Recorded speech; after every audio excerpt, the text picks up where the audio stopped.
இங்கே நம்ம வீட்டில் உள்ள கலாமரத்தை பார்க்கலாம். இது வந்து சின்ன செடி, குத்து செடியாக தான் இருக்குது. இதோடைய காய் வந்து எப்படின்னா நல்ல பிங்க் அண்ட் ஒயிட், அதுதான் காய். பழம் வந்து நல்ல ப்ரௌன். காய் வந்து வாயில் வைக்கவே முடியாது, சரியான புளிப்புங்க. புளிப்புனா சரியான புளிப்பு. அது லெமன் எப்படி புளிக்குது அந்த மாதிரி புளிக்குது.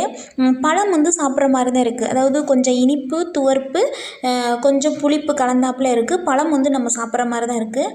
இதில் வந்து நிறைய சத்துக்கள் இருக்குது அப்படிங்கிறாங்க. முதலாவது சத்து என்னென்னா பித்தத்தன்மையை வந்து போக்கும் இது அப்படிங்கிறாங்க. இதோடைய இலையை வந்து நம்ம காய வச்சு பொடி பண்ணி வச்சு அதையும் நம்ம சாப்பிட்லாம், உடம்புக்கு ரொம்ப நல்லது அப்படிங்கிறாங்க. இதோடைய வேர் கூட மருத்துவத்தன்மை அதிகமாக உள்ளது அப்படின்னு சொல்கிறாங்க. நல்ல கலரு. இதில் வந்து ஊறுகாய் செஞ்சு சாப்பிட்லாம். சரி, இது வந்து இதுக்கு பழம் வந்து எப்படி இந்த கலாக்காய்னு சொல்லலை. என்கிட்ட ஃபஸ்ட்டு சொல்லும் போது என்ன சொன்னாங்கன்னா இது செரி பழம் அப்படின்ட்டாங்க. உடனே நான் சீனி பாவை கரைச்சி அதில் ஊற்றி ரெடி பண்ணி பார்த்தா அப்படி இருந்து போகலை, சரியான புளிப்பு. ஊறுகாய் போட்டு